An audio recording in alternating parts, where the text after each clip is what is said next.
സ്നേഹമുള്ളവരെ, പുതിയൊരു വീഡിയോയിലേക്ക് എല്ലാ പ്രിയപ്പെട്ടവർക്കും ഒരിക്കൽ കൂടി സ്വാഗതം. ഇന്ന് നാം ചിന്തിക്കാൻ പോകുന്ന വിഷയം പൗലോസിൻ്റെ ശുശ്രൂഷയുടെ സ്വഭാവ സവിശേഷതകളെക്കുറിച്ചാണ്. കഴിഞ്ഞ ആഴ്ച അതിൻ്റെ പാർട്ട് 1 നമ്മൾ ചെയ്തു. ഇത് പാർട്ട് 2 ആയിട്ടാണ് ചെയ്യുന്നത്.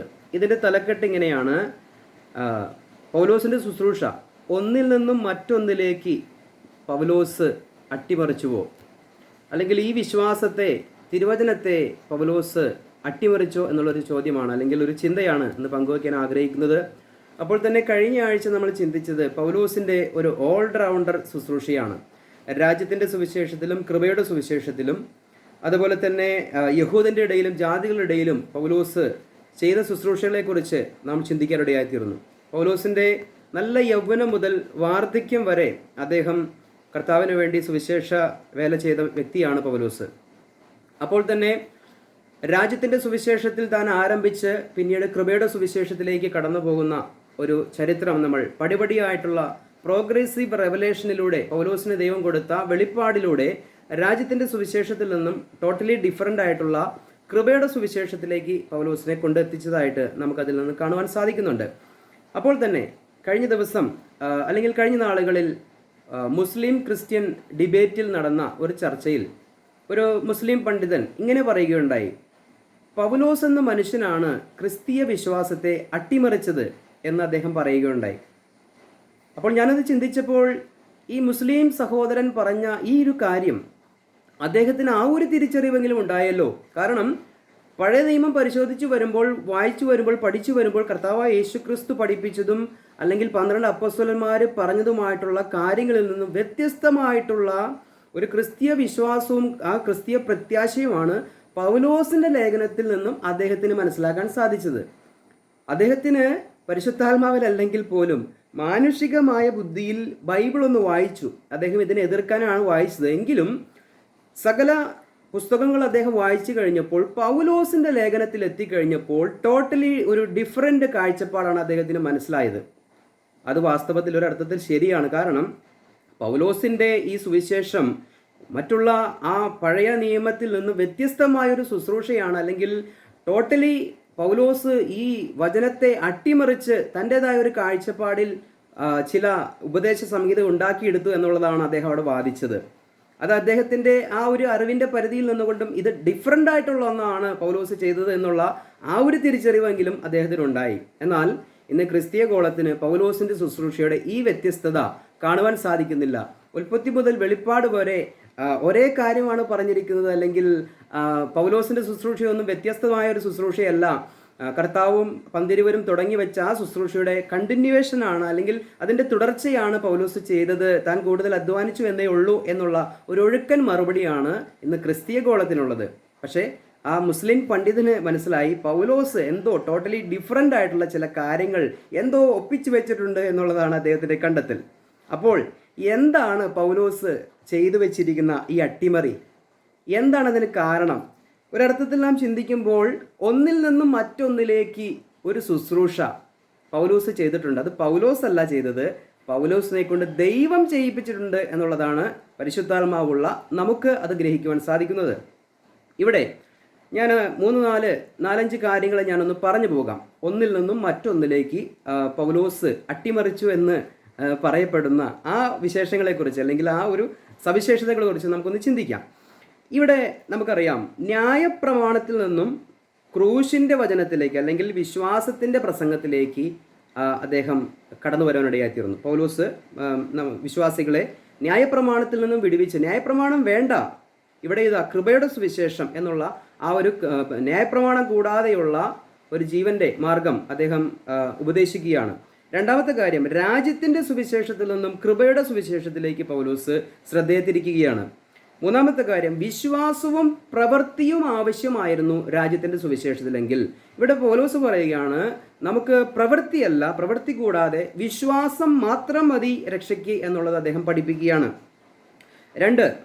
അടുത്ത കാര്യം, പഴയ നിയമത്തിൽ പരിച്ഛേദനം ആവശ്യമായിരുന്നു. പൗലോസ് പറയുകയാണ് ഇനി പരിച്ഛേദനം വേണ്ട. കണ്ടോ, ടോട്ടലി ഡിഫറൻ്റ് ആണ്. പൗലോസ് നേരെ ഇതിനെ എന്ത് ചെയ്യുകയാണ്? പരിച്ഛേദനം അബ്രാഹത്തിന് കൊടുത്തിരുന്ന നിയമത്തെ മാറ്റിക്കൊണ്ട് ഇവിടെ പരിച്ഛേദനം വേണ്ട എന്ന് പൗലോസ് സമർത്ഥിക്കുകയാണ്. അതുപോലെ തന്നെ ജലസ്നാനമല്ല പരിശുദ്ധാത്മ സ്നാനമാണ് വേണ്ടത് എന്നുള്ളത് പൗലോസ് സ്ഥാപിക്കുകയാണ്.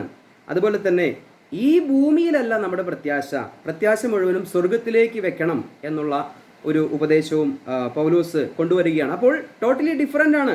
ആ മുസ്ലിം പണ്ഡിതൻ പറഞ്ഞതുപോലെ പൗലോസ് ഈ ക്രിസ്തീയ വിശ്വാസത്തെ അട്ടിമറിച്ചു എന്ന് അദ്ദേഹം ആരോപിക്കുമ്പോൾ സത്യത്തിൽ ഒരു വ്യത്യസ്ത ശുശ്രൂഷ പൗലോസിൽ അദ്ദേഹം കണ്ടു. ക്രിസ്തീയ ഗോളം അത് കണ്ടിട്ടില്ല.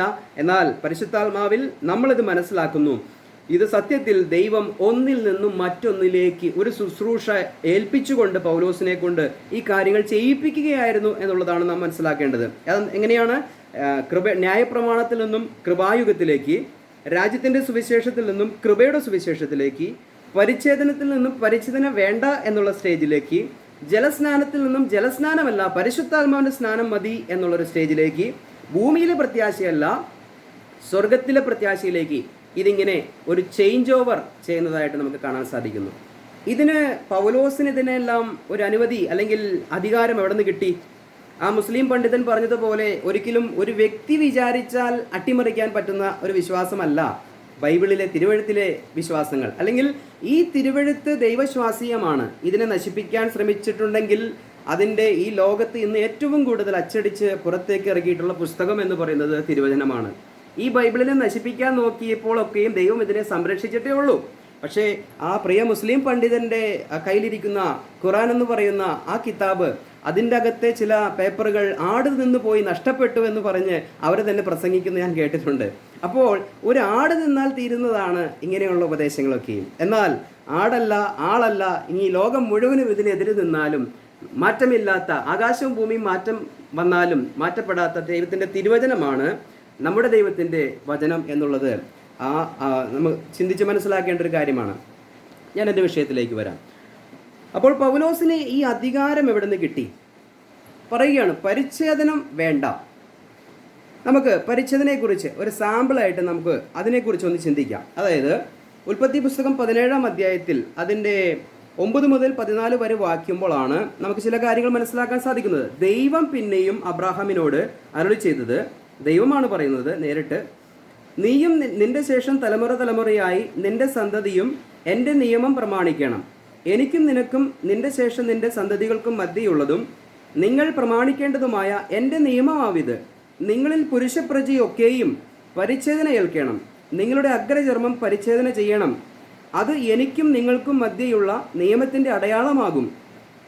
തലമുറയായി നിങ്ങളിൽ പുരുഷപ്രജയൊക്കെയും 8 ദിവസം പ്രായമാകുമ്പോൾ പരിച്ഛേദന ഏൽക്കണം. കണ്ടോ?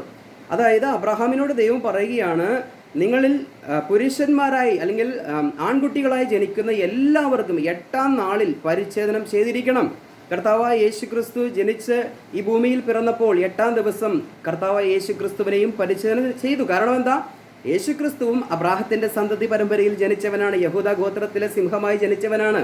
അതുകൊണ്ട് എല്ലാ യഹൂദരും പരിച്ഛേദന ഏൽക്കണം എന്നുള്ളൊരു നിയമം സാക്ഷാൽ ദൈവം തമ്പുരാൻ അബ്രാഹാമിനോട് ദൈവം പറയുകയാണ്. എന്നിട്ട് പറയുകയാണ്, ഇങ്ങനെ പറയുന്നു, വീട്ടിൽ ജനിച്ച ദാസനായാലും നിന്റെ സന്തതി അല്ലാത്തവനായി അന്യനോട് വിലയ്ക്ക് വാങ്ങിയവനായാലും ശരി, നിന്റെ വീട്ടിൽ ജനിച്ച ദാസനും നീ വില കൊടുത്തു വാങ്ങിയവനും പരിച്ഛേദന ഏറ്റേ കഴിയൂ. കണ്ടോ? അതായത് അബ്രാഹത്തിൻ്റെ സന്തതികളാണോ അവൻ തീർച്ചയായും പരിച്ഛേദന ഏൽക്കണം. എന്നാൽ ഇനി അബ്രാഹത്തിൻ്റെ സന്തതികളായ ആരെങ്കിലും ഒരു മനുഷ്യനെ അല്ലെങ്കിൽ വേലയ്ക്ക് വേണ്ടി മേടിക്കുകയോ അല്ലെങ്കിൽ തൻ്റെ വീട്ടിൽ തന്നെ പാർക്കുന്ന പരദേശിയായ ഒരു മനുഷ്യൻ അവന് മക്കളുണ്ടാവുകയോ അല്ലെങ്കിൽ അവനെ പരദേശിയായ മനുഷ്യനെ വേലയ്ക്ക് വേണ്ടി വാങ്ങുകയോ ചെയ്താൽ ആ ഇസ്രായേലുമായി ബന്ധം പുലർത്തുന്ന ഏതൊരു മനുഷ്യനും അവരോട് കൂടെ പാർക്കണമെങ്കിൽ എന്ത് ചെയ്യണം? ആ നിയമം പരിച്ഛേദന ഏറ്റേ കഴിയൂ എന്ന് ദൈവം അബ്രാഹാമിനോട് പറയുകയാണ്. എന്നിട്ട് പറയുകയാണ്, എൻ്റെ നിയമം നിങ്ങളുടെ ദേഹത്തിൽ നിത്യനിയമമായിരിക്കണം എന്ന് പറയുകയാണ്. അഗ്രചർമ്മിയായ പുരുഷപ്രജയെ പരിച്ഛേദന ഏൽക്കാതിരുന്നാൽ ജനത്തിൽ നിന്ന് ഛേദിച്ചു കളയണം. അവൻ എൻ്റെ നിയമം ലംഘിച്ചിരിക്കുന്നു. അപ്പോൾ ഇവിടെ പറയുന്നത് കടുകട്ടിയായിട്ടുള്ളൊരു വാക്കാണ്. പരിച്ഛേദന കഴിക്കാതെ യഹൂദ ജനത്തിൻ്റെ ഇടയിൽ ആരെങ്കിലും ഉണ്ടെങ്കിൽ അവനെ കൊന്നുകളയണം, അവനെ ഛേദിച്ച് കളയണമെന്നാണ് ദൈവം അബ്രാഹാമിനോട് ഉപദേശം കൊടുത്തത്. എന്ന് പറഞ്ഞാൽ പരിച്ഛേദനം എന്ന നിയമം അബ്രാഹത്തിന് കൊടുത്തത് മുതൽ പൗലോസ് അപ്പോസ്തലന്റെ കാലം വരെ ആ പരിച്ഛേദനയുടെ നിയമം ഉണ്ടായിരുന്നു. അപ്പോഴാണ് പൗലോസ് പറയുന്നത് പരിച്ഛേദനം വേണ്ട. കണ്ടോ? അഗ്രചർമ്മം ഛേദനം വേണ്ട എന്ന് പൗലോസ് പറയുകയാണ്. എന്ത് അധികാരത്തിലാണ് പൗലോസ് ദൈവം തമ്പുരാൻ കൊടുത്ത നിയമത്തെ മാറ്റി പരിച്ഛേദനം കൊടുത്ത ദൈവം പരിച്ഛേദനം ചെയ്യാത്തവനെ നീക്കിക്കളയണം, അവനെ കൊന്നുകളയണം എന്ന് ദൈവം പറഞ്ഞിരിക്കെ പൗലോസ് പറയുകയാണ് പരിച്ഛേദനം നമുക്ക് ആവശ്യമില്ല. അപ്പോൾ ഇത് വായിക്കുമ്പോഴാണ് ആ മുസ്ലിം പണ്ഡിതൻ പറഞ്ഞത്, കണ്ടോ പൗലോസ് ഈ വിശ്വാസത്തെ മുഴുവനും അട്ടിമറിച്ചു. ഒരർത്ഥത്തിൽ അദ്ദേഹം പറഞ്ഞത് ശരിയാണ്, ഒരു അട്ടിമറി പോലെയാണ് തോന്നുന്നത്. പക്ഷേ വാസ്തവത്തിൽ അത് അട്ടിമറിയല്ല, ദൈവനിയോഗത്തിൽ തന്നെയാണ് ഈ പരിച്ഛേദനത്തെക്കുറിച്ച്, ആ കൈകൊണ്ടുള്ള പരിച്ഛേദനം വേണ്ട എന്നുള്ള ഒരു ഉപദേശം പൗലോസ് കൊടുത്തത്. നമുക്കതിനാധാരമായിട്ട് ഒരു വാക്യം ഒന്ന് വായിക്കാം. കൊലോസ്യ ലേഖനം 2:11 വാക്യത്തിൽ പറയുകയാണ്, അവനിൽ നിങ്ങൾക്ക് ക്രിസ്തുവിൻ്റെ പരിച്ഛേദനയാൽ ജഡശരീരം ഉരിഞ്ഞു കളഞ്ഞതിനാൽ തന്നെ കൈകൊണ്ടല്ലാത്ത പരിച്ഛേദനയും ലഭിച്ചു. അപ്പോൾ ഇവിടെ കൈകൊണ്ടല്ലാത്ത ഒരു പരിച്ഛേദനയാണ് നാം വിശ്വാസികൾ ഏറ്റത്. അബ്രാഹാം ഏറ്റത് എന്ത് പരിച്ഛേദനയാണ്? കൈകൊണ്ടുള്ള പരിച്ഛേദനയാണ്. അഗ്രചർമ്മം ഛേദിച്ചു കളയുക എന്നുള്ളൊരു പരിച്ഛേദനയാണ്. ഇവിടെ പറയുന്നത് കൈകൊണ്ടല്ലാത്ത പരിച്ഛേദനയാണ് നമുക്ക് ലഭിച്ചത്. അതുകൊണ്ട് പൗലോസ് മറ്റു ലേഖനങ്ങളിലും പറയുന്നുണ്ട്, നമുക്ക് പരിച്ഛേദന വേണ്ട, പരിച്ഛേദനവാദികളെ മിണ്ടാതാക്കണം. കാരണം പരിച്ഛേദനയ്ക്ക് വീണ്ടും വീണ്ടും പറയുന്നുവെങ്കിൽ അവരുടെ ഉപദേശത്തെ നഖശിഖാന്തം എതിർക്കണം, അല്ലെങ്കിൽ അതിനെ തള്ളിക്കളയണമെന്ന് പൗലോസ് പറയുകയാണ്. അപ്പോൾ ഇവിടെ വളരെ ഒരു അട്ടിമറി സ്വഭാവം പൗലോസിന്റെ ശുശ്രൂഷയിൽ കാണുന്നില്ലേ? ദൈവം തമ്പുരാൻ, സാക്ഷാൽ ദൈവം തമ്പുരാൻ അബ്രാഹത്തോട് പറയുകയാണ്, നിന്റെ ജനമൊക്കെയും പരിച്ഛേദന ഏൽക്കണം, ജനിച്ചാൽ 8-ാം ദിവസം പരിച്ഛേദന ഏൽക്കണം. തന്നെയുമല്ല, നിന്റെ ഭവനത്തിൽ വരുന്ന പരദേശി ആയിക്കോട്ടെ, അവൻ നിന്നോടുകൂടി പാർക്കുവാൻ ആഗ്രഹിക്കുന്നുവെങ്കിൽ, ഇസ്രായേലിനോട് ചേരുവാൻ ആഗ്രഹിക്കുന്നുവെങ്കിൽ അവൻ നിശ്ചയമായും പരിച്ഛേദന ഏറ്റിരിക്കണം. എന്നാൽ പൗലോസ് പറയുകയാണ് ഇവിടെ പരിച്ഛേദനം വേണ്ട. കണ്ടോ, ഇങ്ങനെ എന്തുകൊണ്ട് പൗലോസ് ഇങ്ങനെ വ്യത്യസ്തമായ സുവിശേഷം പറഞ്ഞു? അതിൻ്റെ താഴെയുള്ള വാക്യങ്ങളിൽ പറയുകയാണ്. കൊലോസ്യ ലേഖനം 2-ാം അധ്യായത്തിൻ്റെ 11-ാം വാക്യമാണ് നമ്മൾ വായിച്ചത്. അതിൻ്റെ 12-ാം വാക്യം, സ്നാനത്തിൽ നിങ്ങൾ അവനോടുകൂടി അടക്കപ്പെടുകയും അവനെ മരിച്ചവരുടെ ഇടയിൽ നിന്ന് ഉയർത്തെഴുന്നേൽപ്പിച്ച ദൈവത്തിൻ്റെ വ്യാപാര ശക്തിയിലുള്ള വിശ്വാസത്താൽ അവനോടുകൂടെ നിങ്ങളും ഉയർത്തെഴുന്നേൽക്കുകയും ചെയ്യും. ഇവിടെ പറയുന്നു കൈകൊണ്ടല്ലാത്ത പരിച്ഛേദനയാണ് നമ്മൾ ഏറ്റത് എങ്കിൽ ഇവിടെ വെള്ളം തൊടാതെയുള്ളൊരു സ്നാനത്തെക്കുറിച്ചാണ് പൗലോസ് പറയുന്നത്. അതെന്ത് സ്നാനമാണ്? കൈകൊണ്ടല്ലാത്തൊരു പരിച്ഛേദന നമ്മളോട് ഏൽക്കാൻ പറഞ്ഞു, നമ്മളത് ഏറ്റവരാണ്, ക്രിസ്തുവിൻ്റെ പരിച്ഛേദന നമ്മൾ സ്വീകരിച്ചവരാണ്. ഇപ്പോൾ പറയുന്നു വെള്ളം കൊണ്ടല്ലാത്ത മറ്റൊരു സ്നാനത്തെക്കുറിച്ച് പറയുകയാണ് പൗലോസ്. അപ്പോൾ ഇവിടെ എന്ത് സ്നാനമാണ് പൗലോസ് ഉദ്ദേശിച്ചത്? ജലം കൊണ്ടല്ലാത്ത ഒരു സ്നാനം. അതെന്ത് സ്നാനമാണ്? അത് പരിശുദ്ധാത്മാവിൻ്റെ സ്നാനമാണ് എന്നുള്ളത് നമുക്ക് മനസ്സിലാക്കാൻ സാധിക്കും. നമുക്കതിനാധാരമായിട്ട് 1 കൊരിന്ത്യർ ലേഖനം 12-ാം അധ്യായം ഒന്നെടുക്കാം. 1 കൊരിന്ത്യർ ലേഖനം 12-ാം അധ്യായത്തിൻ്റെ 13-ാം വാക്യം. അവിടെ കൈകൊണ്ടുള്ള പരിച്ഛേദനയാണെങ്കിൽ ഇവിടെ കൈകൊണ്ടല്ലാത്ത പരിച്ഛേദനയാണ്. അപ്പോൾ അത് പരിച്ഛേദനയായിട്ട് ദൈവം കണക്കാക്കിയാണ്. ഇവിടെ ജലം കൊണ്ടല്ലാത്ത ഒരു സ്നാനം. അതെന്ത് സ്നാനമാണ്? പരിശുദ്ധാത്മാവിൻ്റെ സ്നാനം. അവിടെ ജലമില്ല, വെള്ളം തൊടുന്നില്ല. വെള്ളം തൊടാതെ തന്നെ ദൈവം അംഗീകരിക്കുന്ന ഒരു സ്നാനം. ആ സ്നാനം ഏതാണ്? 1 കൊരിന്ത്യർ ലേഖനം 12-ന്റെ 13-ാം വാക്യം. യഹൂദന്മാരോ യവനന്മാരോ ദാസന്മാരോ സ്വതന്ത്രരോ നാം എല്ലാവരും ഏക ശരീരമാകുമാറ് ഒരേ ആത്മാവിൽ സ്നാനമേറ്റും.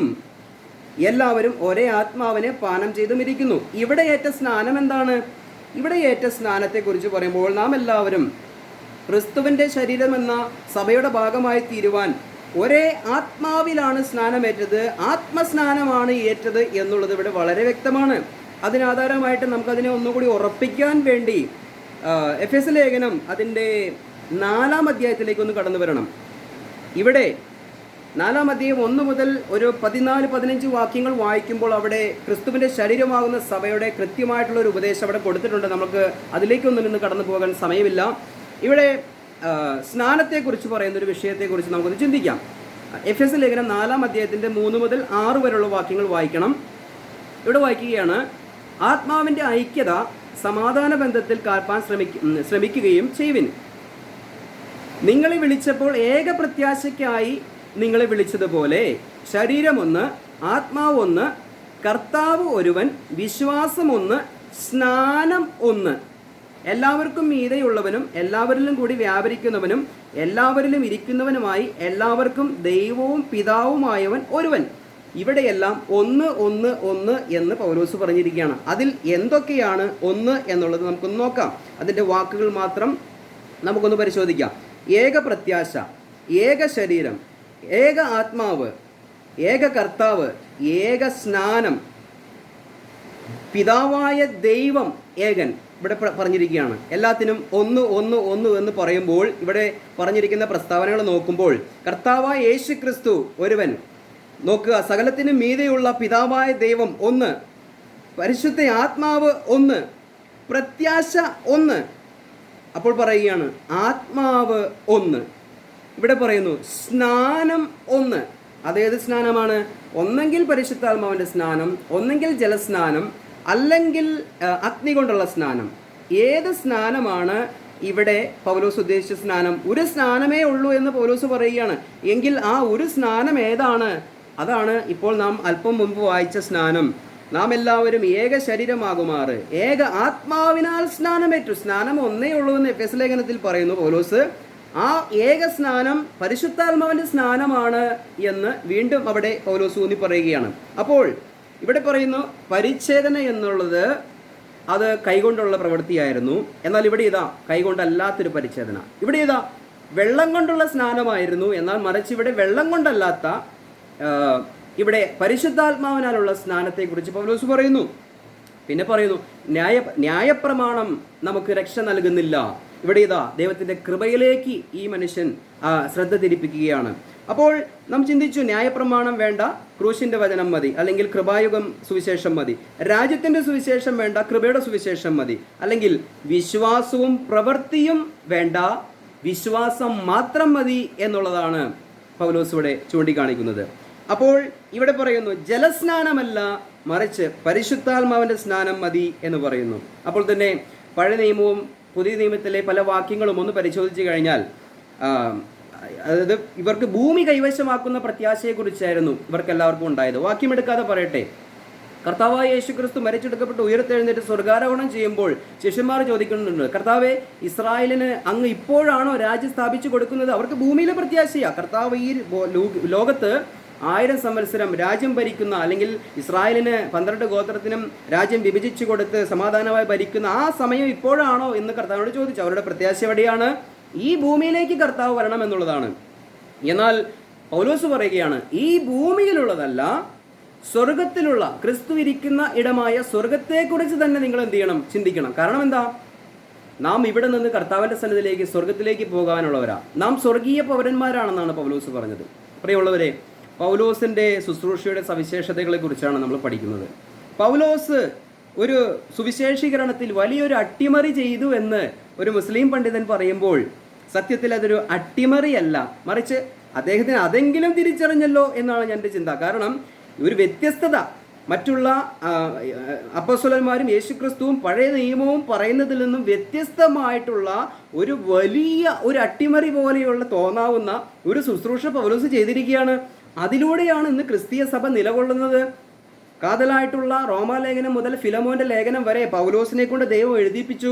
സഭ എങ്ങനെയായിരിക്കണം, സഭയിലെ ശുശ്രൂഷകർ എങ്ങനെയായിരിക്കണം, സഭയുടെ അടിസ്ഥാന ഉപദേശം എന്താണ്, പ്രത്യാശ എന്താണ്, ഇതെല്ലാം കൃത്യമായിട്ട് എഴുതിയിരിക്കുന്നത് പൗലോസാണ്.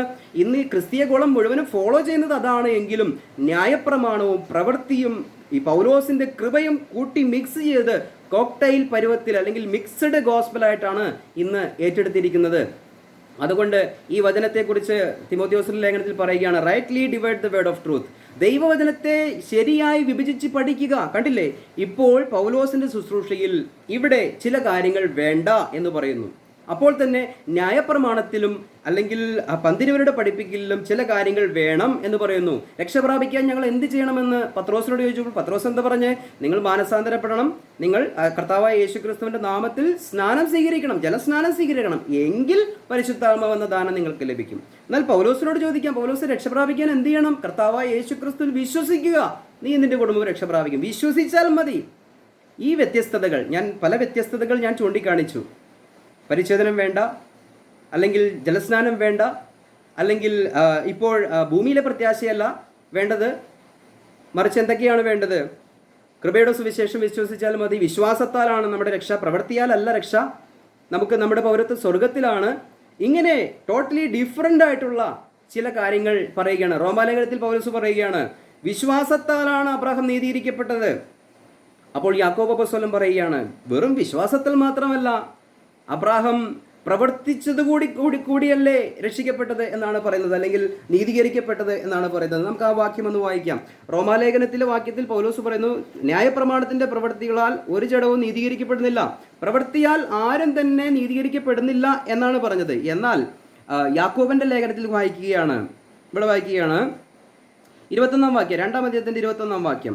നമ്മുടെ പിതാവായ അബ്രാഹാം തൻ്റെ മകനായ ഇസ്ഹാക്കിനെ യാഗപീഠത്തിന്മേൽ അർപ്പിച്ചിട്ട് പ്രവൃത്തിയാലല്ലയോ നീതീകരിക്കപ്പെട്ടത് എന്ന് യാക്കോബ് അപ്പോസ്തലൻ ചോദിക്കുകയാണ്. എന്തുകൊണ്ടാണ് പൗലോസിന്റെ ലേഖനങ്ങളിലും അല്ലെങ്കിൽ യാക്കോബിന്റെ ലേഖനങ്ങളിലും വൈരുദ്ധ്യം കാണുന്നത്? ഇത് രണ്ടും രണ്ട് ദൈവിക പദ്ധതിയിൽ ഉൾപ്പെട്ടതാണ്. നമുക്കറിയാം, രാജ്യത്തിന്റെ സുവിശേഷം യഹൂദൻ തിരസ്കരിച്ച് കളഞ്ഞപ്പോഴാണ് പൗലോസിനെ ദൈവം 30 വർഷത്തെ അന്തരത്തിൽ പടിപടിയായിട്ടുള്ള പ്രോഗ്രസീവായിട്ടുള്ള റെവലേഷൻ കൊടുത്ത്, വെളിപ്പാട് കൊടുത്ത്, ഈ സത്യസുവിശേഷം, കൃപയുടെ സുവിശേഷം ഏതൊരു മനുഷ്യന്റെ വ്യത്യാസം കൂടാതെ, സ്ത്രീയെന്നോ പുരുഷനെന്നോ കറുത്തവനെന്നോ വെളുത്തവനെന്നോ ഒരു വ്യത്യാസവും കൂടാതെ എല്ലാവരെയും ക്രിസ്തുവിൽ ഒന്നായി ചേർക്കുന്ന, ക്രിസ്തുവിന്റെ ശരീരമാകുന്ന സഭയുടെ ആ സുവിശേഷം, കൃപായുഗ സുവിശേഷം പൗലോസിനെ ദൈവം പരമേൽപ്പിച്ചു. ആ സുവിശേഷം പൗലോസ് പറഞ്ഞുകൊണ്ടിരിക്കുകയാണ്. റാപ്ചർ സംഭവിച്ചാൽ, ഉൽപ്രാവണം സംഭവിച്ചാൽ, നാം ഇവിടുന്ന് ചേർക്കപ്പെട്ടാൽ വീണ്ടും നിർത്തിവെച്ചിരിക്കുന്ന ദൈവരാജ്യം വീണ്ടും ആരംഭിക്കാനിടയായിത്തീരും. അപ്പോഴാണ് വീണ്ടും യാക്കോബിന്റെ ലേഖനമൊക്കെ വീണ്ടും ആപ്ലിക്കബിൾ ആവുന്നത്. അവിടെ ആ വിശ്വാസികളോട് പറയുകയാണ്, അബ്രാഹാം നീതീകരിക്കപ്പെട്ടത് വിശ്വാസത്താലല്ല, അത് പ്രവൃത്തി കൂടി ചെയ്തതുകൊണ്ടാണ്. കാരണം കൃപായുഗ സുവിശേഷം മാത്രമാണ് നമുക്ക് പ്രവൃത്തി കൂടാതെ വിശ്വാസത്താൽ രക്ഷ പ്രാപിക്കാൻ കഴിയുന്നത്. മറ്റേതൊരു യുഗത്തിലെയും മുൻകാലത്തെയും അല്ലെങ്കിൽ വരുവാനുള്ള കാലത്തെയും കുറിച്ച് നമ്മൾ പഠിക്കുമ്പോൾ ഇനി വരാനുള്ളൊരു കാലഘട്ടമുണ്ട്. റാപ്ചറിന് ശേഷം 7 വർഷത്തെ പീഡാകാലം ഈ ലോകത്ത് യഹൂദനോടുള്ള ബന്ധത്തിൽ വരും. ആ സമയത്ത് പറയുകയാണ്, വിശ്വാസം പ്ലസ് പ്രവൃത്തി അവസാനം വരെ പിടിച്ചു നിൽക്കുന്നവൻ രക്ഷിക്കപ്പെടുമെന്ന് പറയുന്നത്. അവിടെ വിശ്വാസവും പ്രവൃത്തിയും ആവശ്യമാണ്. എന്നാൽ ഇവിടെ രക്ഷയ്ക്ക് 100% സൗജന്യമാണ്, കൃപയാണ് എന്നുള്ളതാണ് പറയുന്നത്. ഞാനൊന്ന് ചോദിക്കട്ടെ, ഇത്രയും കാര്യങ്ങൾ ആധികാരികമായി ഒരു അട്ടിമറി സ്വഭാവത്തോടുകൂടെ പൗലോസ് ക്രിസ്തീയ ഗോളത്തിൽ ചെയ്തെടുത്തുവെങ്കിൽ ഇതിനെ എന്താണ് പൗലോസിന്റെ അധികാരം? അല്ലെങ്കിൽ പൗലോസിനെ ഇത് ആരാണ് അധികാരപ്പെടുത്തിയത്? അങ്ങനെ ഒരു മനുഷ്യൻ ചിന്തിച്ചാൽ അട്ടിമറിക്കാവുന്നതാണോ? ഈ ബൈബിളിലെ തിരുവെഴുത്തിനെ അട്ടിമറിച്ച് വേറൊരു സംഹിത ഉണ്ടാക്കിയെടുക്കാൻ ഒരു മനുഷ്യന് പറ്റുമോ? ഒരിക്കലും സാധ്യമല്ല. പക്ഷേ ഇത് ദൈവത്താലാണെങ്കിലോ അത് തടയുവാൻ ആർക്കും സാധ്യമല്ല. ദൈവത്താൽ ആയതുകൊണ്ടാണ് പൗലോസിന് ഈ ശുശ്രൂഷ ഇങ്ങനെ ചെയ്യുവാനും ഇന്ന് ആ സുവിശേഷം ഞാൻ നിങ്ങളോട് പ്രസംഗിക്കുവാനിടയായി തീർന്നത്.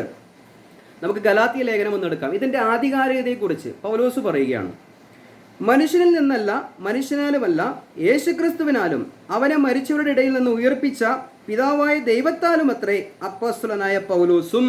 കണ്ടോ, ഈ അപ്പോസ്തലനായ പൗലോസിനെ ആരാ അപ്പോസ്തലനാക്കിയത്? ഇവിടെ വ്യക്തമായി പറയുന്നു, ഞാനിത് മനുഷ്യരിൽ നിന്ന് സ്വീകരിച്ചൊരു പട്ടമല്ല, എനിക്ക് കിട്ടിയത് ഒരു മനുഷ്യൻ നൽകിയ പട്ടമല്ല, റോമിൽ നിന്ന് കിട്ടിയ പട്ടമല്ല, അല്ലെങ്കിൽ മറ്റേതെങ്കിലും സഭ തന്നൊരു പട്ടമല്ല. ഇവിടെ എന്താ പറയുന്നത്? യേശുക്രിസ്തുവിനാലും അവനെ മരിച്ചവരുടെ ഇടയിൽ നിന്ന് ഉയർപ്പിച്ച പിതാവായ ദൈവത്താലും അത്രേ ഞാൻ അപ്പോസ്തലനായത് എന്നുള്ളതാണ് പൗലോസ് പറയുന്നത്. അപ്പോൾ കർത്താവ് മരിച്ചടക്കപ്പെട്ട് ഉയർത്തെഴുന്നേറ്റ് സ്വർഗ്ഗാരോഹണം ചെയ്തതിന് ശേഷം ഈ ദൈവരാജ്യ ശുശ്രൂഷ, ദൈവരാജ്യം ഈ പന്തിരുവരിലൂടെ ചെയ്തുവെങ്കിലും അതിനെ തിരസ്കരിച്ചത് മൂലം പൗലോസ് എന്ന മനുഷ്യനെ ദൈവം ജാതികളുടെ അപ്പോസ്തലനായി തിരഞ്ഞെടുക്കുകയാണ്. ജാതികളുടെ അപ്പോസ്തലനായിട്ട് വീണ്ടും പറയുകയാണ് ഗലാത്യ ലേഖനം 1:11 വാക്യത്തിൽ, സഹോദരന്മാരെ, ഞാൻ അറിയിച്ച സുവിശേഷം മാനുഷ്യമല്ല എന്ന് നിങ്ങളെ ഓർപ്പിക്കുന്നു. കണ്ടോ, ഞാൻ പറഞ്ഞ സുവിശേഷം മനുഷ്യന്റെ തലയിൽ നിന്ന് ഉദിച്ചതല്ല, ഞാൻ ഇതൊരു അട്ടിമറിയായിട്ട് പറയുന്നതല്ല, ഞാനൊന്നും അട്ടിമറിച്ചിട്ടുമില്ല. ഇവിടെ എന്താ പറയുന്നത്? മാനുഷികമല്ല എന്ന് നിങ്ങളെ ഓർപ്പിക്കുന്നു, അത് ഞാൻ മനുഷ്യരോട് പ്രാപിച്ചിട്ടില്ല, പഠിച്ചിട്ടുമില്ല. കണ്ടോ, ഇതൊരു മനുഷ്യനല്ല പൗലോസിനെ പഠിപ്പിച്ചത്. പിന്നെ ആരാണ് പഠിപ്പിച്ചത്? യേശുക്രിസ്തുവിന്റെ വെളിപ്പാടിനാൽ അത്രേ പ്രാപിച്ചത്. കണ്ടോ, യഹൂദമതത്തിലെ തൻ്റെ മുൻപിലത്തെ നടപ്പ് നിങ്ങൾ കണ്ടിട്ടുണ്ടല്ലോ. അപ്പോൾ യഹൂദമതത്തിൽ നടന്നപ്പോൾ അദ്ദേഹത്തിനൊരു നടപ്പുണ്ടായിരുന്നു. ഇപ്പോഴിതാ യേശുക്രിസ്തുവിന്റെ വെളിപ്പാടിനാൽ, ഇത് മനുഷ്യരിൽ നിന്നല്ല കിട്ടിയത്, മനുഷ്യൻ തന്നെ പഠിപ്പിച്ചിട്ടുമില്ല. 2-ാം അധ്യായത്തിലേക്ക് വരുമ്പോൾ പറയുന്നുണ്ട്, ശ്രേഷ്ഠന്മാരായ അല്ലെങ്കിൽ തൂണുകളായി എണ്ണപ്പെട്ട ഈ അപ്പോസ്തലന്മാർ എന്നെ ഒന്നും ഗ്രഹിപ്പിച്ചിട്ടുമില്ല എന്നാ പറയുന്നത്. പന്തിരുവരിൽ നിന്നുമല്ല പൗലോസിന് ഈ സുവിശേഷം കിട്ടിയത്. ഇവിടെ പറയുന്നു, കർത്താവായ യേശുക്രിസ്തുവിന്റെ വെളിപ്പാടിനാലാണ് ലഭിച്ചത്. ഒരു കാര്യം കൂടി ഞാൻ പറയാം. യേശുക്രിസ്തു ഈ ഭൂമിയിൽ വന്നപ്പോൾ പ്രസംഗിച്ചത് ദൈവരാജ്യ സുവിശേഷമാണ്. ലൂക്കോസ് എഴുതിയ സുവിശേഷം 4-ാം അധ്യായത്തിന്റെ 43-ാം വാക്യം വായിക്കുമ്പോൾ മനസ്സിലാക്കാൻ സാധിക്കുന്നുണ്ട്. എന്താണ് പറഞ്ഞത്? നമുക്കതൊന്ന് വായിക്കാം. ലൂക്കോസ് എഴുതിയ സുവിശേഷം അതിൻ്റെ 4-ാം അധ്യായത്തിൻ്റെ 43-ാം വാക്യം ഇവിടെ വായിക്കുകയാണ്. അവൻ അവരോട്, ഞാൻ മറ്റുള്ള പട്ടണങ്ങളിലും ദൈവരാജ്യം സുവിശേഷിക്കേണ്ടതാകുന്നു, ഇതിനായിട്ടല്ലോ എന്നെ അയച്ചിരിക്കുന്നത് എന്ന് പറഞ്ഞു. കർത്താവ് പരിച്ഛേദനക്കാർക്ക് വേണ്ടി പരിച്ഛേദനക്കാരുടെ ഇടയിലാണ് ശുശ്രൂഷിച്ചതെന്ന് റോമാലേഖനം 15-ാം അധ്യായത്തിൻ്റെ 8-ാം വാക്യത്തിലും പറയുന്നുണ്ട്. ഇവിടെ പറയുന്നു, ദൈവരാജ്യം സുവിശേഷിക്കേണ്ടിയിരിക്കുന്നു, അതിനായിട്ടല്ലോ എന്നെ അയച്ചിരിക്കുന്നത്. യേശു ക്രിസ്തുവിനെ അയച്ചത് എന്തിനാണ്? ദൈവരാജ്യം പ്രസംഗിക്കാനാണ്. എന്നാൽ ആ ദൈവരാജ്യത്തിൻ്റെ നായകനായ ക്രിസ്തുവിനെ അല്ലെങ്കിൽ മശിഹയെ ഈ ജനം തിരസ്കരിച്ചു കളഞ്ഞു. അല്ലെങ്കിൽ അപ്പോസ്തലന്മാർ അതിനുശേഷം പ്രസംഗിച്ചു, അവരെയും തിരസ്കരിച്ചു കളഞ്ഞു. പരിശുദ്ധാത്മാവ് അവരോട് ഇടപെട്ടു, തിരസ്കരിച്ചു കളഞ്ഞു. അപ്പോഴാണ് സ്വർഗത്തിൽ നിന്നും ഒരു പ്രത്യേക നിയമനം, സ്പെഷ്യൽ അപ്പോയിൻമെന്റ് കിട്ടുകയാണ്. ആർക്ക്? പൗലോസ് അപ്പോസ്തലന്. ആ അപ്പോസ്തലനെ ദൈവത്താൽ, യേശുക്രിസ്തുവിനാൽ അപ്പോസ്തലനാക്കിക്കൊണ്ട്, ജാതികളുടെ അപ്പോസ്തലനാക്കിക്കൊണ്ട് ദൈവം ശുശ്രൂഷിക്കുകയാണ്. അങ്ങനെ ശുശ്രൂഷിച്ചപ്പോഴാണ് പടിപടിയായി ദൈവം വെളിപ്പെടുത്തി കൊടുത്ത ഈ പ്രോഗ്രസീവ് ആയിട്ടുള്ള റെവലേഷനാണ് പൗലോസ് പ്രസംഗിച്ച കൃപയുടെ സുവിശേഷം എന്ന് പറയുന്നത്. നമുക്ക് റോമാലേഖനത്തിന്റെ ഒരു വാക്യം ഒന്ന് വായിക്കാം. 11-ന്റെ 13-ാം വാക്യം. എന്നാൽ ജാതികളായി നിങ്ങളോട് ഞാൻ പറയുന്നത്, ജാതികളുടെ അപ്പോസ്തലനായിരിക്കയാൽ. കണ്ടോ, ആരാണ്? പൗലോസ് ആരാണ്? ജാതികളുടെ അപ്പോസ്തലനായിരിക്കയാൽ. അപ്പോൾ ജാതികളുടെ അപ്പോസ്തലനാക്കി ആരാണ് ഇദ്ദേഹത്തെ നിയമിച്ചത്? മനുഷ്യരിൽ നിന്നല്ല, മനുഷ്യനാലുമല്ല. ഈ ഉപദേശം തന്നെ ആരും ഗ്രഹിപ്പിച്ചിട്ടുമില്ല, താൻ ഒരു അട്ടിമറിയും ചെയ്തിട്ടില്ല. എന്നാൽ ഇത് ദൈവം നൽകിയ ശുശ്രൂഷയാണ്, എന്നെ വിശ്വസ്തനായി എണ്ണിക്കൊണ്ട്. തീമോഥെയോസിന്റെ ലേഖനത്തിൽ പറയുകയാണ്, ഈ ശുശ്രൂഷ ദൈവം എന്തുകൊണ്ടാണ് കൊടുത്തത്? മനസ്സിലായോ?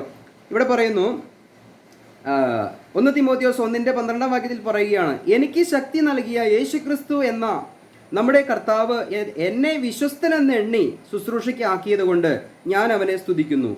പിന്നെ പറയുകയാണ്, മുൻപേ ഞാൻ ദൂഷകനും ഉപദ്രവിയും നിഷ്ഠൂരനുമായിരുന്നു. മുൻപേ പൗലോസ് ആരായിരുന്നു? ദൈവത്തെ അറിയാത്തവനായിരുന്നു. ന്യായപ്രമാണം തലയ്ക്ക് പിടിച്ച് ഇന്നത്തെ മതനേതാക്കന്മാരെ പോലെ അവരുടെ ഗ്രന്ഥത്തിലുള്ള പുസ്തകത്തിലുള്ള വാക്കുകളെ അല്ലെങ്കിൽ അവരുടെ പാരമ്പര്യ മതഭ്രാന്തന്മാരായി നടക്കുന്ന രീതിയിലുള്ള പോലെയുള്ളൊരു മനുഷ്യനായിരുന്നു പൗലോസ്.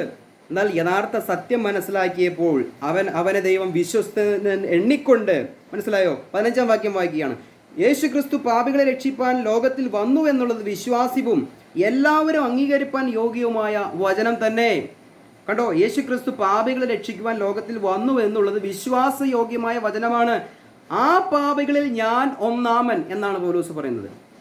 മനസ്സിലായോ? കൃപായുഗ സുവിശേഷത്തിൽ ബോഡി ഓഫ് ക്രൈസ്റ്റിന്റെ പ്രഥമ വ്യക്തിയാണ് പൗലോസ് എന്നുള്ളതാണ് നമുക്കിവിടെ നിന്ന് മനസ്സിലാക്കാൻ സാധിക്കുന്നത്. ആ ക്രിസ്തുവിന്റെ ശരീരമാകുന്ന സഭയ്ക്ക് ദൈവം തനതായിട്ടുള്ള ഉപദേശം കൊടുത്തു, തനതായിട്ടുള്ളൊരു ശുശ്രൂഷ കൊടുത്തു. ആ ശുശ്രൂഷയാണ് നിർബടിയായി പൗലോസ് നിവർത്തിച്ചത്. ഞാൻ ഓട്ടം തികച്ചു, ഞാൻ നല്ലപോലെ പൊരുതി, എൻ്റെ വിശ്വാസം കാത്തു എന്നൊക്കെ പൗലോസ് പറയുന്നത് തന്നെ ഏൽപ്പിച്ച കാര്യം ഉത്തരവാദിത്വത്തോടു കൂടി ഭംഗിയായി ചെയ്തു.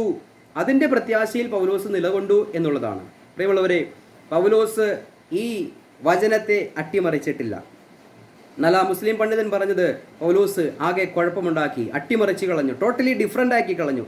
ആ ഒരു തിരിച്ചറിവെങ്കിലും അദ്ദേഹത്തിന് ഉണ്ടായല്ലോ എന്ന് ഓർത്ത് ഞാൻ ദൈവത്തെ സ്തുതിക്കുക. കാരണം ക്രിസ്ത്യാനികൾക്കില്ലാത്ത തിരിച്ചറിവ് ഒരു മുസ്ലിം പണ്ഡിതനുണ്ടായി.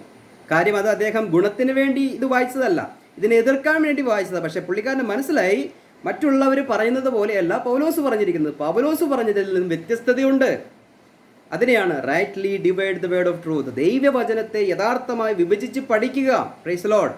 പൗലോസിന്റെ ശുശ്രൂഷയുടെ 2-ാമത്തെ പാർട്ടാണ് നമ്മൾ ചിന്തിച്ചത്. ദൈവം അനുവദിച്ചാൽ ഒരു പാർട്ടും കൂടി ചിന്തിക്കണമെന്ന് ആഗ്രഹിക്കുന്നു. കൂടുതൽ ആവശ്യമെങ്കിൽ പിന്നീട് നമുക്ക് ചിന്തിക്കാം. ഇപ്പോൾ ഇത്രമാത്രം മനസ്സിലാക്കുക, ന്യായപ്രമാണത്തിൽ നിന്നും കൃപയുടെ സുവിശേഷത്തിലേക്ക്, രാജ്യത്തിന്റെ സുവിശേഷത്തിൽ നിന്നും കൃപയുടെ സുവിശേഷത്തിലേക്ക്. മനസ്സിലായോ? കൈകൊണ്ടുള്ള പരിച്ഛേദനത്തിൽ നിന്നും കൈകൊണ്ടല്ലാത്ത പരിച്ഛേദനത്തിലേക്ക്, ജലസ്നാനത്തിൽ നിന്നും ജലം കൊണ്ടല്ലാത്ത പരിശുദ്ധാത്മ സ്നാനത്തിലേക്ക് പൗലോസ് നടത്തുകയാണ്. മനസ്സിലായോ? ഭൂമിയിലുള്ള പ്രത്യാശയിൽ നിന്നും, അല്ലേ, ആവർത്തന പുസ്തകം ഭൂമിയിലുള്ള പ്രത്യാശയെ കൊണ്ട് നിറഞ്ഞിരിക്കുകയാണ്. നമുക്കറിയാം, നിങ്ങൾ ഇന്നത് ചെയ്താൽ നിങ്ങൾക്ക് ഇന്നത് കിട്ടും, നിങ്ങളുടെ കൊട്ടയും വട്ടിയും അനുഗ്രഹിക്കപ്പെടും, അല്ലേ? ഇതൊക്കെയാണ് അവിടുത്തെ അനുഗ്രഹങ്ങൾ. മെറ്റീരിയൽ ബ്ലെസ്സിങ് ആണ് ആ പഴയ നിയമത്തിലെങ്കിൽ ഇവിടെ ഇതാ സ്വർഗത്തിലെ സകല ആത്മീക അനുഗ്രഹങ്ങളെ കൊണ്ട് ദൈവം നമ്മെ അനുഗ്രഹിച്ചിരിക്കുക. നമുക്കുള്ള അനുഗ്രഹം സ്വർഗത്തിലാണ് കിട്ടുന്നത്. ഇവിടെ ചിലപ്പോൾ കഷ്ടതയായിരിക്കാം, പട്ടിണിയായിരിക്കാം, ദാരിദ്ര്യമായിരിക്കാം, അവമാനത്തിൽ നമ്മൾ ഒരു പക്ഷേ മരിച്ചു കിടന്നാൽ പോലും നമ്മളെ ശവസംസ്കാരം ചെയ്യാൻ പോലും ഒരു മനുഷ്യനുണ്ടായെന്ന് വരില്ല. പക്ഷേ ഉയർത്തെഴുന്നേൽക്കുമ്പോൾ വളരെ വലിയ നക്ഷത്രങ്ങളെ പോലെ ആ നക്ഷത്രങ്ങൾ തമ്മിലും ശോഭയിൽ വ്യത്യാസമുള്ള നക്ഷത്രങ്ങളെ പോലെ നാം ഉയർത്തെഴുന്നേറ്റ് കർത്താവിൻ്റെ ന്യായസ്ഥാനത്തിൽ പോയി നിൽക്കുന്ന ഒരു ദിവസമുണ്ട്. Praise the Lord.